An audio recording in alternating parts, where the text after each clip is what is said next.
అందరికీ నమస్కారం. సాహితీ కౌముది ఛానల్లో భగవద్గీత వివరణము అనే శీర్షికకు స్వాగతం.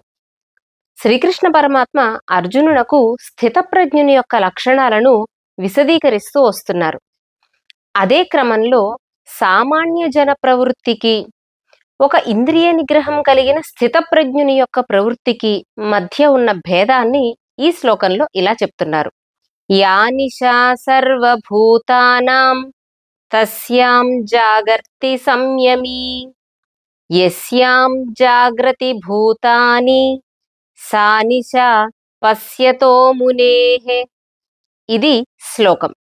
ఈ శ్లోకం యొక్క పదవిభాగం ఎలా అంటే, యా నిశా సర్వభూతానాం తస్యాం జాగర్తి సంయమీ యస్యాం జాగ్రతి భూతాని సా నిశా పశ్యతః మునేః.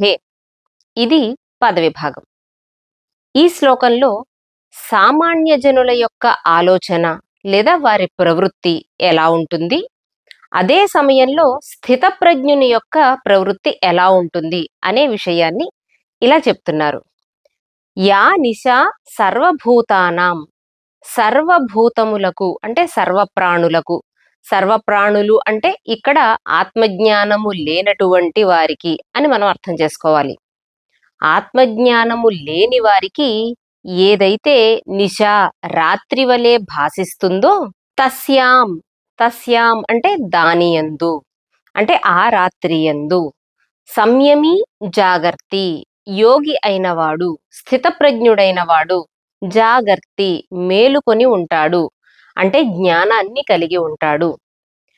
ఏదైతే ఇతరులైన వారికి రాత్రిలా భాసిస్తుందో, రాత్రి అంటే చీకటి, చీకటి అంటే అజ్ఞానము అని అర్థం చేసుకోవాలి.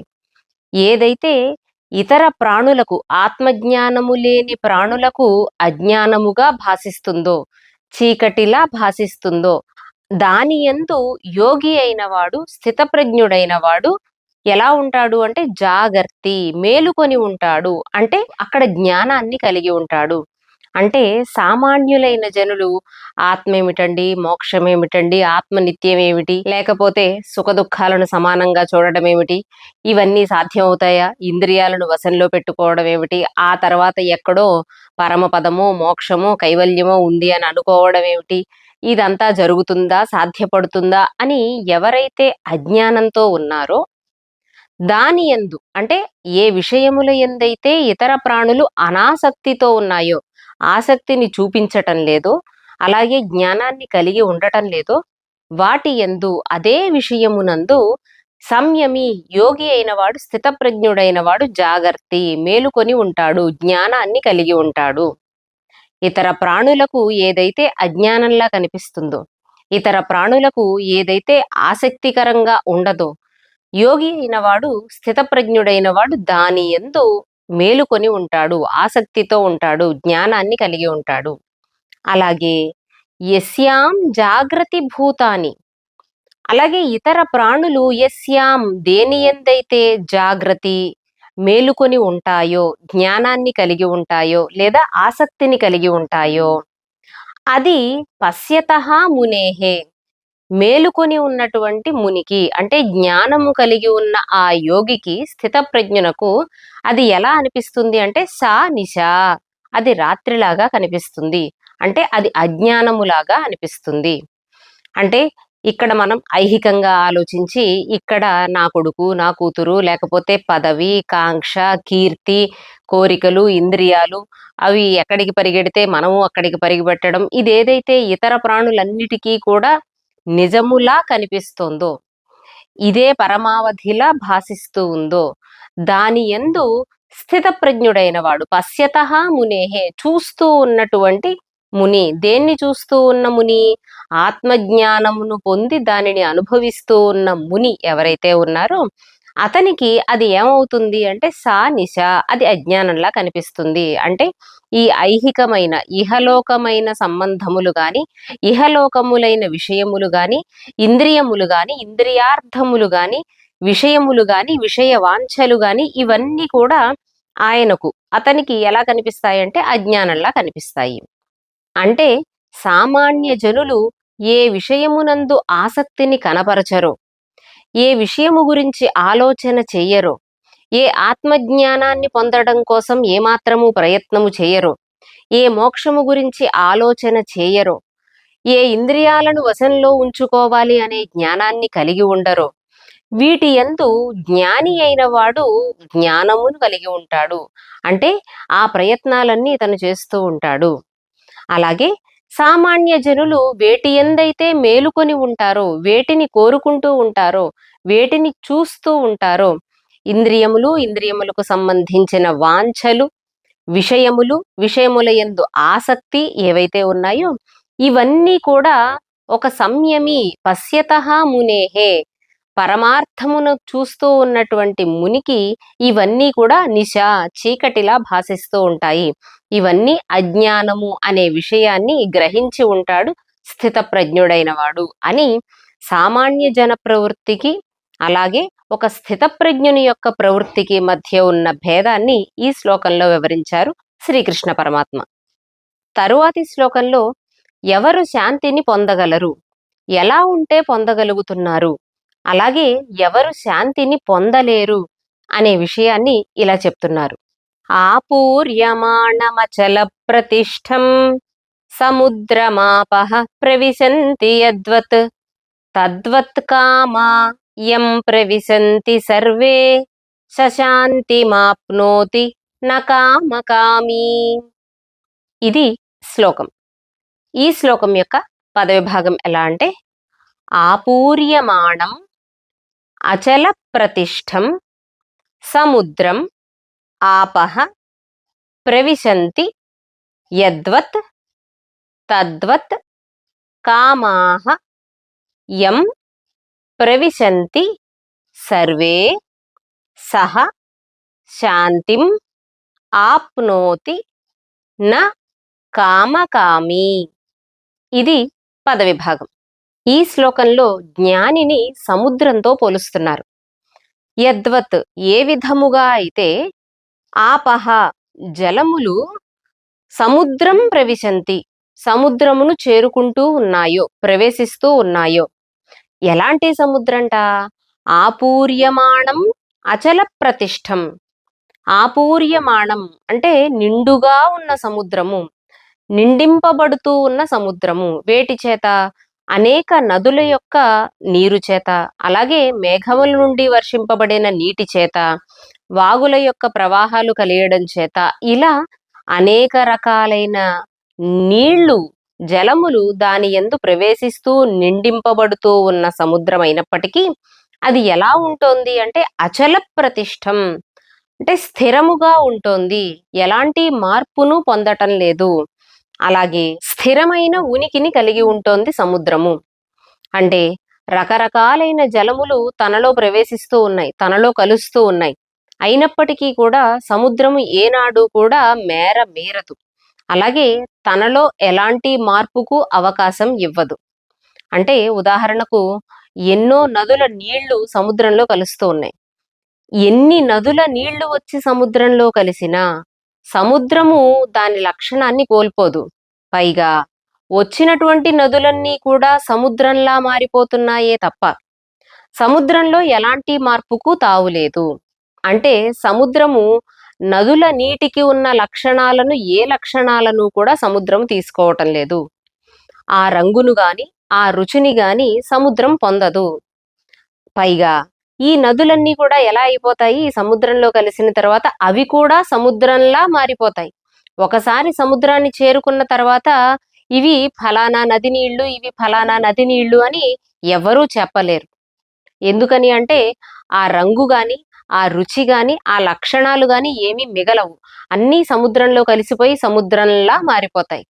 అలా జ్ఞాని అయిన వారి దగ్గరికి చేరినటువంటి కోరికలు కూడా తద్వత్ అదే విధంగా కామాహ కోరికలు, విషయములు యం ప్రవిశంతి ఏ జ్ఞానినైతే చేరుకుంటున్నాయో అవన్నీ కూడా ఆ జ్ఞానంలో కలిసిపోతాయే తప్ప ఈ జ్ఞానిలో ఎలాంటి మార్పు కలుగదు.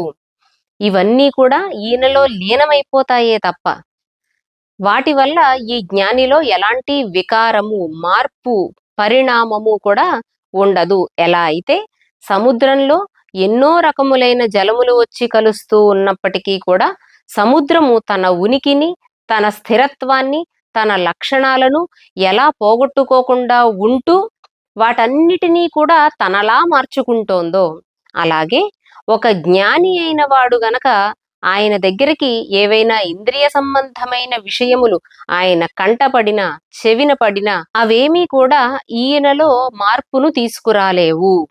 పైగా అవి కూడా ఈయన జ్ఞానంలో కలిసిపోతాయే తప్ప ఈ జ్ఞానిలో ఎలాంటి పరిణామము కలుగదు. ఆయన తన యొక్క స్థిరత్వాన్ని కోల్పోడు. తన ప్రజ్ఞను ఏమాత్రము జార విడుచుకోడు. ఎవరు? స్థితప్రజ్ఞుడైన వాడు అని చెప్తున్నారు ఈ శ్లోకంలో.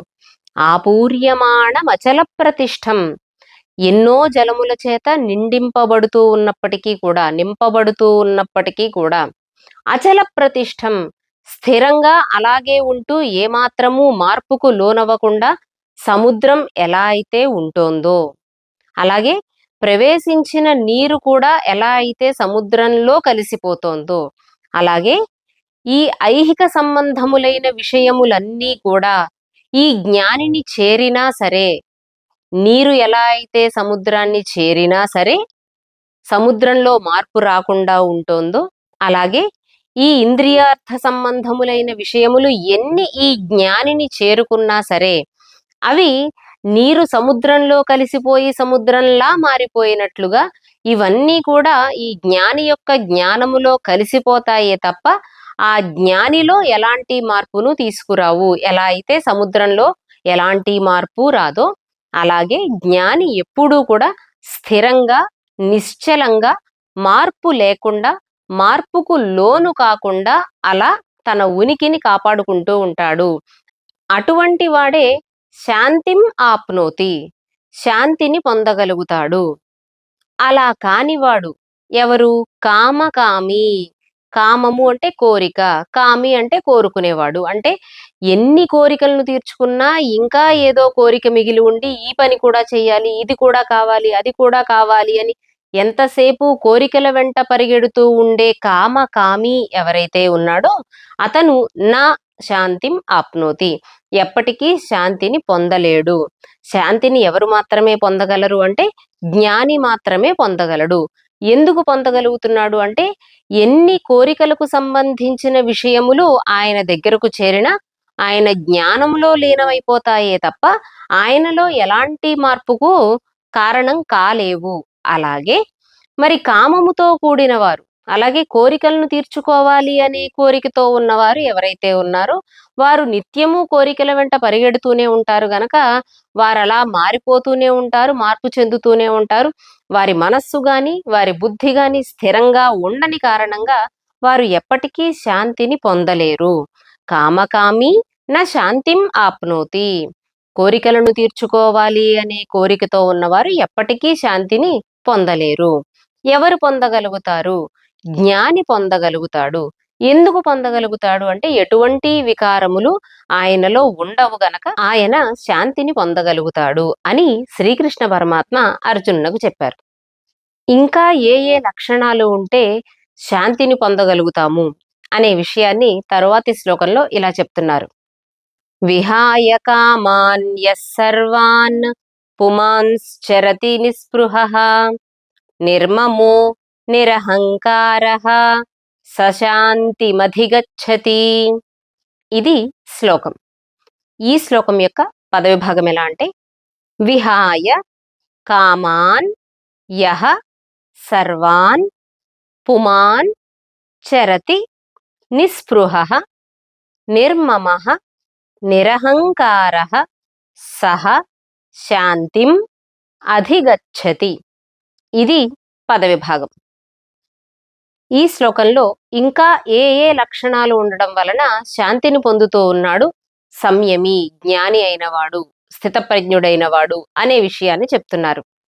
యహ, ఎవరైతే, పుమాన్, మనుష్యుడు అంటే ఏ మనుష్యుడైతే, యహ పుమాన్ సర్వాన్ కామాన్ విహాయ, అన్ని రకములైన కోరికలను విహాయ విడిచిపెట్టి ఎలా ఉండాలి?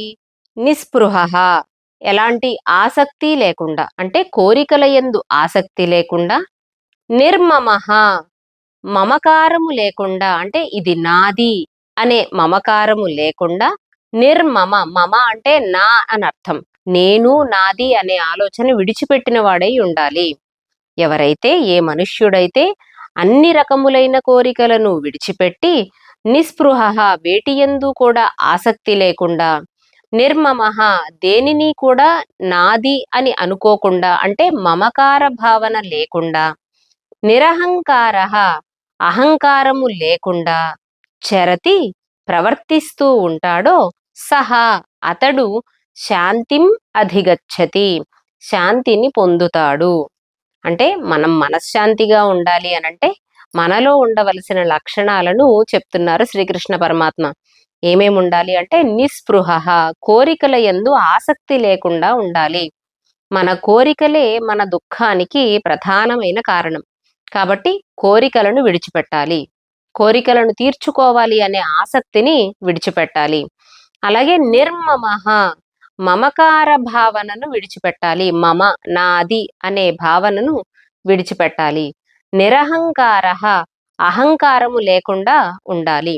ఇలా ఉంటూ అన్ని కోరికలను విడిచిపెట్టి గనక ప్రవర్తించగలిగితే అటువంటి వాడు స్థితప్రజ్ఞుడై శాంతిం అధిగచ్చతి, శాంతిని పొందుతాడు. అంటే ఏదో తాత్కాలికముగా ఆ సమయానికి వైరాగ్య భావనతో మనం నేను నాది అనే ఆలోచన లేకుండా, అహంకారం లేకుండా, నాకేమీ అక్కర్లేదు, నాకేమీ కోరికలు లేవు అని తత్కాలముగా మనం అనుకోవడం వేరు. ఎప్పటికీ అదే ఆలోచనతో, అదే సాధనలో మనం నియమముతో నిష్ఠగా ఉండగలగడం వేరు. అప్పుడప్పుడు మనకేదో వైరాగ్యం వచ్చినప్పుడల్లా ఇదంతా భ్రాంతండి, మన అన్నవాళ్ళు ఎవరూ లేరు, ఒక పరమాత్మే మనవాడు అని అప్పుడప్పుడు మనం వైరాగ్యంతో అంటూ ఉంటాము. కానీ అది స్థిరముగా ఉండే జ్ఞానము కాదు. అదే స్థిరమైన జ్ఞానాన్ని గనక మనం పొందితే అప్పుడు మనం శాంతిని పొందగలుగుతాము. అది కూడా స్థిరమైన శాంతి, నిశ్చలమైన శాంతిని మనం పొందగలుగుతాము అనే విషయాన్ని శ్రీకృష్ణ పరమాత్మ ఈ శ్లోకంలో అర్జునునికి చెప్పారు. ఇక తరువాత ఈ 2వ అధ్యాయంలో సాంఖ్యయోగంలో చివరి శ్లోకం. ఈ శ్లోకంలో శ్రీకృష్ణ పరమాత్మ ఏం చెప్తున్నారంటే, ఏషా బ్రాహ్మీ స్థితి పార్థ నైనాం ప్రాప్య విముహ్యతి స్థిత్వా స్యామంతకాలేపి బ్రహ్మ నిర్వాణమృచ్చతి. ఇది శ్లోకం. ఈ శ్లోకం యొక్క పదవిభాగం ఎలా అంటే, ఏషా బ్రాహ్మీ స్థితి పార్థ న ఏనాం ప్రాప్య విముహ్యతి స్థిత్వా అస్యాం అంతకాలే అపి బ్రహ్మ నిర్వాణం రుచ్చతి. ఇది పదవిభాగం. పార్థ, ఓ అర్జున, ఏషా బ్రాహ్మీ స్థితి, ఇదే బ్రహ్మస్థితిగా చెప్పబడుతుంది. ఏది? మనం ముందు చెప్పుకున్న విషయాలు ఏవైతే ఉన్నాయో, ముందు అంటే కేవలం ఈ 2-3 శ్లోకాలలో చెప్పుకున్న విషయం కాదు. ఈ సాంఖ్యయోగంలో 2వ అధ్యాయంలో ఆత్మ సంబంధమైన విషయములు ఏవైతే చెప్పబడ్డాయో, ఆత్మ అనాత్మ వీటి యందు విచక్షణ జ్ఞానం ఏదైతే చెప్పబడిందో, అలాగే స్థితప్రజ్ఞుని యొక్క లక్షణాలు ఏవైతే చెప్పబడ్డాయో, వీటన్నిటినీ కూడా తెలుసుకున్నవాడు ఎవరైతే ఉన్నారో అతను పొందే స్థితే బ్రాహ్మీ స్థితి, బ్రహ్మస్థితి. ఏషా బ్రాహ్మీ స్థితి అంటే ఇలా ఉన్నటువంటి వాడు బ్రహ్మస్థితిని పొందినవాడై ఉన్నాడు. దీన్నే బ్రాహ్మీ స్థితి అని అంటాము. న ఏనాం ప్రాప్య విముహ్యతి, ఏనాం ప్రాప్య, ఒక్కసారి ఈ స్థితిని గనక పొందితే, దీనిని పొందిన తరువాత న విముహ్యతి, అతనికి మోహము అని అన్నది ఎప్పటికీ ఉండనే ఉండదు. అంటే ఇక జీవితంలో ఏ విషయము పట్ల మోహము చెందడు. ఒక్కసారి ఈ బ్రహ్మస్థితిని చేరుకున్న తరువాత, దీనిని పొందిన తరువాత ఏనాం ప్రాప్య, ఈ బ్రహ్మస్థితిని పొంది న విముహ్యతి, ఆ స్థితప్రజ్ఞుడు, ఆ జ్ఞాని ఎప్పటికీ కూడా తిరిగి మళ్ళీ మోహమును పొందనే పొందడు. అంటే ఇక మళ్ళీ వెనుకకి రావడం ఉండదు. వెనుకకి రావడము అంటే ఇంకొక మెట్టు దిగిపోయి మళ్ళీ ఇంద్రియాల వైపు పరిగెట్టడము, ఇంద్రియాలను వశంలో ఉంచుకోలేకపోవడము, లేకపోతే సుఖదుఖముల యందు, లాభ నష్టముల యందు, జయ అపజయముల యందు ఆనందము, బాధ వీటిని పొందడము అనే స్థితికి, అంటే ఇక మళ్ళీ వెనక్కి రావడం అన్నది ఉండదు. ఆ స్థితికి చేరుకున్న తరువాత ఎప్పుడూ కూడా మోహమును పొందనే పొందడు.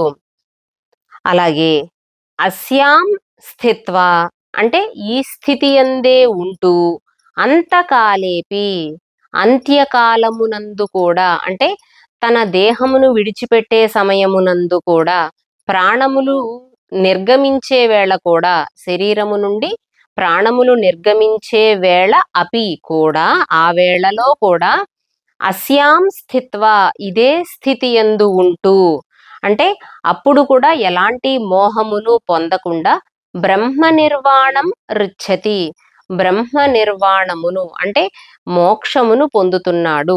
బ్రహ్మ నిర్వాణము అంటే బ్రహ్మానందము లేదా మోక్షము, దానిని రుచ్ఛతి పొందుచున్నాడు. అంటే ఒకసారి ఈ బ్రాహ్మీ స్థితికి చేరుకున్న తరువాత మళ్ళీ తిరిగి అక్కడి నుండి వెనుకకి రావడం అన్నది ఉండదు. ఇక జీవితంలో ఏ విషయానికి కూడా అతను మోహాన్ని చెందడు. ఎటువంటి మాయకు లోను కాడు. ఎప్పుడు చివరకు తన ప్రాణములు శరీరము నుండి నిర్గమించే సమయములో కూడా ఎటువంటి మోహాన్ని పొందకుండా ఇదే జ్ఞానముతో, భగవంతుని మీద దృష్టితో, అదే ధ్యానముతో ఉంటూ బ్రహ్మ నిర్వాణము, బ్రహ్మ సుఖమును, మోక్షమును పొందుతూ ఉన్నాడు అని చెప్తున్నారు శ్రీకృష్ణ పరమాత్మ. ఇక్కడ అంతకాలేపి అని ప్రత్యేకంగా ఎందుకు చెప్పబడింది అంటే మరణ సమయములో కూడా ఈ స్థితి యందే వాళ్ళు ఉంటారు అని చెప్పడంలో విశేషమేమిటి, మరణ సమయమునందు కూడా అని అనడంలో అర్థమేమిటి అని ఆలోచిస్తే, సాధారణంగా సామాన్యులైన వారెవరైనా సరే అంత్యకాలమునందు చివరి దశకు వచ్చేసరికి మన నోటితో భగవన్నామ స్మరణ చేయడం అన్నది చాలా కష్టము. ఎంతో పుణ్యము ఉంటే తప్ప ఆ సమయంలో మనకి భగవంతుడు గుర్తుకు రాడు. మన నోట భగవంతుని నామము రానే రాదు. ఆ సమయంలో భగవంతుని యొక్క నామము రావాలి అంటే మనకి ఎంతో సాధన ఉండి తీరాలి. అలా ఉంటేనే మనకి ఆ సమయంలో భగవంతుణ్ణి ధ్యానం చేయాలి అనే ఆలోచనైనా వస్తుంది. అలాగే ఆ శక్తి అయినా ఉంటుంది. లేకపోతే ఆ సమయం వచ్చేసరికి చెదురుమదురు మాటలు రావడం, మతిమరుపు, లేకపోతే ఒకరిని చూసి ఒకరు అని అనుకోవడం, ఏదో చెప్పాలి అని అనుకుని మరి ఇంకేదో మాట్లాడడం, మనం మాట్లాడాలనుకున్నది ఒకటి, మనం మాట్లాడుతున్నది ఒకటి, ఇలాంటి స్థితి ఏర్పడుతుంది అంత్యకాలమునందు. అంటే శరీరము పూర్తిగా మన అధీనంలో ఉండకుండా పోతుంది.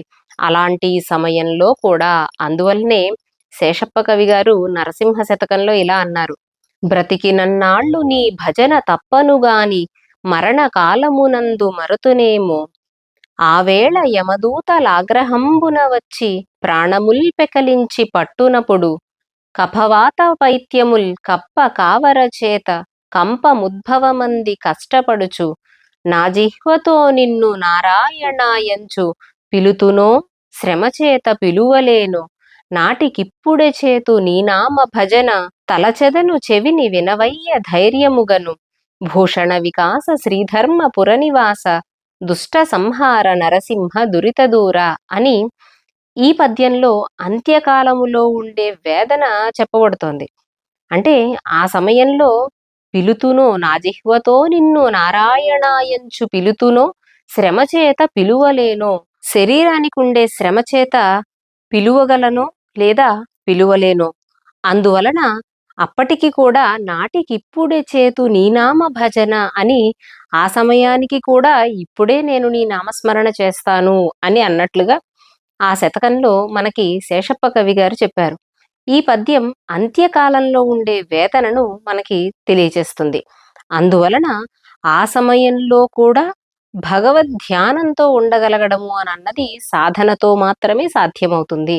అందువలన ఈ బ్రహ్మస్థితిని పొందిన వారు ఎవరైతే ఉన్నారో వారు అంతకాలే అపి అంత్యకాలమునందు కూడా అలాగే భగవద్ ధ్యానముతో ఆత్మజ్ఞానమును కలిగి ఉన్నవారై బ్రహ్మ నిర్వాణం పృచ్ఛతి, బ్రహ్మ సుఖమును అంటే మోక్షమును పొందుతూ ఉన్నారు అని చెప్పారు శ్రీకృష్ణ పరమాత్మ. అలాగే ఈ స్థితికి చేరుకున్న వారు ఇక మళ్ళీ ఏ విషయము పట్ల మోహము చెందరు అని అన్నప్పుడు మనం ఎలా అర్థం చేసుకోవచ్చు అనంటే, వైకుంఠపాళిని ఆడుతూ ఉన్న సమయంలో నిచ్చెనలు పాములు ఉన్నంత వరకు కూడా మనం పైకి ఎక్కుతూ ఉంటాము, దిగుతూ ఉంటాం, ఎక్కుతూ ఉంటాం, దిగుతూ ఉంటాం.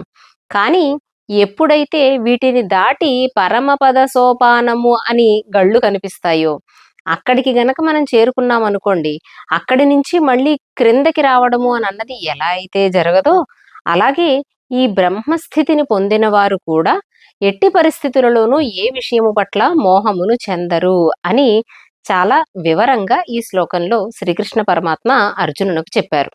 ఈ విధంగా ఆత్మ విషయక జ్ఞానమును, ఆత్మ నిత్యమైనదని, ఆత్మ అవ్యయమైనదని, ఇలా ఆత్మ సంబంధమైన విషయములను చెప్తూ, స్థితప్రజ్ఞుల యొక్క లక్షణములను చెప్తూ, కర్మలయందు మాత్రమే అధికారం ఉంటుంది, కర్మ ఫలమునందు అధికారము ఉండదు అని సుఖముల పట్ల, దుఃఖముల పట్ల, జయముల పట్ల, అపజయముల పట్ల, లాభముల పట్ల, నష్టముల పట్ల ఒకే రకమైన స్థితితో ఉండాలి అని, అదే స్థితప్రజ్ఞుని యొక్క లక్షణములు అని, ఆ లక్షణములు కలిగిన వారు ఇలా బ్రహ్మస్థితిని చేరుకుంటారని, అలాంటి వారే మోక్షమునకు అర్హులవుతున్నారని ఈ 2వ అధ్యాయంలో శ్రీకృష్ణ పరమాత్మ అర్జునునకు బోధ చేశారు. ఆ తరువాత 3వ అధ్యాయంలో ఏ విషయాలు ప్రస్తావింపబడ్డాయి అనే విషయాన్ని తరువాయి భాగంలో తెలుసుకుందాం. ఈ భగవద్గీత వివరణము అనే శీర్షికను మీ ముందుకు తీసుకురావడానికి వారి సహాయ సహకారాలను అందిస్తూ ఉన్న తానా సంస్థ అధ్యక్షులు శ్రీ నరేన్ కొడాలి గారికి, అలాగే తానా ప్రపంచ సాహిత్య వేదిక నిర్వాహకులు శ్రీ తోటకూర ప్రసాద్ గారికి ప్రత్యేకంగా ధన్యవాదాలను సమర్పిస్తూ, ఈ వీడియో గనక మీకు నచ్చితే తప్పకుండా లైక్ చేయండి. సాహితీ కౌముది ఛానల్ని సబ్స్క్రైబ్ చేసుకోండి. మరిన్ని సాహిత్యాంశాలతో మీ ముందుకు రావడానికి ప్రోత్సాహాన్ని అందించండి.